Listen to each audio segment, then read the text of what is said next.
Oui, bon, une dernière question. Alors. Ah mais moi je suis pas pressé parce que non, mais je sais pas si... je suis prêt moi. Ça me passionne moi. Oui, j'aurais une petite question en fait. C'est vrai que depuis le départ le sujet c'est l'écologie. Donc vous êtes intervenu essentiellement là-dessus, mais en tant qu'héritier de la lutte des classes, du communisme, etc., de toutes ces valeurs-là, j'aimerais savoir de quelle manière vous arrivez à combiner votre combat écologiste et le combat social. Comment ces deux questions sont liées. Je fais référence, je ne sais pas si vous avez lu le livre de M. Kant, Comment les riches détruisent la planète. Et justement, il développe une réflexion dans ce livre où il dit qu'il faut vraiment lier ces deux questions. On peut résoudre la question écologique sans résoudre la question sociale. Et justement, le risque, c'est qu'on sépare ces deux questions-là. Alors, est-ce que vous, justement, dans votre cheminement intellectuel, vous avez des réponses à ces questionnements ou... Enfin, dire, c'est bien, à la limite, il n'aurait pas fallu que tu me poses la question, j'aurais dû en parler dès le début.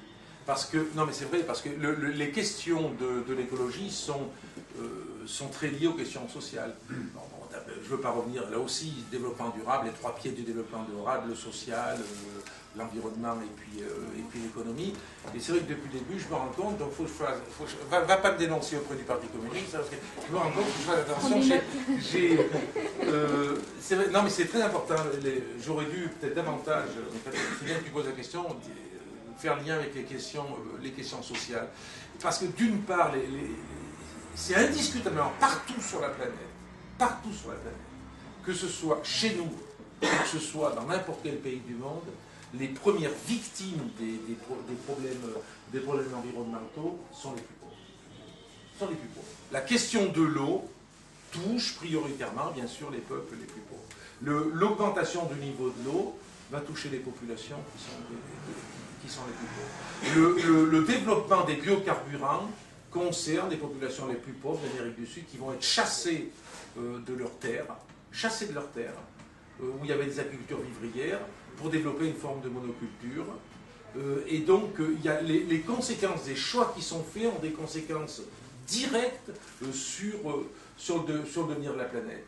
Et je dirais que, en plus de ça, il faut donc, ce qui veut donc dire, moi, en tant qu'élu, ce sera un des thèmes du congrès de l'association des élus communistes de la semaine prochaine, en tant qu'élu, il faut donc qu'on ait continuellement qu'on fasse continuellement ce lien entre les choix de gestion que l'on peut faire au niveau environnemental et les questions sociales. J'ai consacré un chapitre du livre sur parce que un mois pratiquement avant que je livre le manuscrit à l'éditeur, je parle avec un copain, et alors je lui explique quel chapitre j'avais dans le livre, puis j'avais rien sur l'écologie urbaine, parce que je connaissais peu. Et tu te rends compte, tu seras dans l'environnement, rien sur l'écologie urbaine, mais enfin, c'est pas possible. Donc, j'avais un copain à l'Assemblée, c'est Gosnac et maire d'Ivry, hein, qui justement m'avait invité à aller visiter un quartier d'Ivry, c'est Ivry-Port, Ivry-Confluence, où ils font des choses très intéressantes. Ils vont refaire tout un quartier, j'y suis allé, j'ai passé une journée, et j'ai essayé de comprendre. Où les réponses en termes d'urbanisme, par exemple, sont des réponses qui tiennent compte des questions environnementales, mais énormément des questions sociales. Et moi, je crois que, par exemple, la priorité des priorités, ça apparaît dans tout le livre, notamment dans le dernier chapitre, la priorité des priorités, c'est que, je reviens sur la question de tout à l'heure, en fait, cette question éminemment politique, et que les peuples se réapproprient leur destin, et donc par le développement de liens sociaux, notamment, de liens sociaux. C'est très très important au niveau des politiques urbaines qu'on peut avoir, mais y compris au niveau des politiques rurales.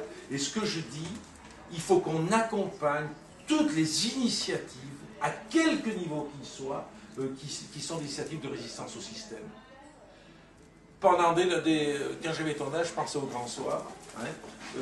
On a souvent eu tendance à dire on va attendre la révolution pour que les choses se règlent. Moi je dis que le Grand Soir il se fabrique tous les matins ou tout le temps. Et il faut que systématiquement, par rapport à des questions sociales en particulier, qu'on essaie d'apporter des réponses qui sont des réponses de proximité. D'où la nécessité, je l'ai dit tout à l'heure, de redonner par exemple du pouvoir aux salariés dans les entreprises, bon c'est un exemple, je crois beaucoup à ça, donc à la fois parce que je trouve que c'est un enjeu d'un bon développement économique et c'est un enjeu au niveau de la protection environnementale, donc je crois beaucoup à ça, c'est-à-dire de donner du pouvoir aux salariés, pour moi c'est vraiment prioritaire, et en même temps, qu'on mette en place tout ce qu'il est possible de mettre en place comme système alternatif. C'est-à-dire, notamment dans le domaine agricole, qu'on développe de plus en plus les liens entre le consommateur et le producteur. Il y a les AMAP et d'autres.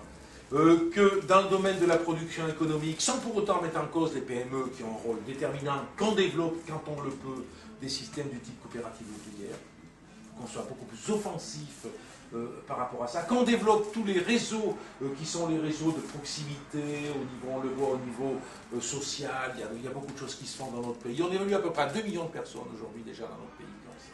Mais aujourd'hui, c'est considéré comme une niche, ça. Et à la limite, c'est presque des niches qui profitent au système. Parce que le système, en fait, considère qu'il y a ces niches-là, et qu'à partir en dehors de ces niches, on peut faire ce qu'on veut. Et on développe un capitalisme sauvage. Donc il y a un enjeu qui est extrêmement important de passer de cette approche qui est une approche de niche à une approche beaucoup plus globale. Et je le dis, moi je le dis notamment à mes camarades communistes, comme je l'ai élu ici, il faut que nous, par rapport à ça, on soit à la pointe de ça. Qu'on soit à la pointe par rapport au fait que l'appropriation de la politique par les citoyens, il faut vraiment qu'on le fasse, il faut que ça soit vraiment quelque chose de permanent chez nous, et qu'on soit à la pointe pour accompagner le développement de réseaux qui soient des réseaux qui soient alternatifs par rapport au système. Ce qui ne veut pas dire, bien sûr, qu'on ne pose pas les questions beaucoup plus importantes de remise en cause du système à un niveau beaucoup plus élevé.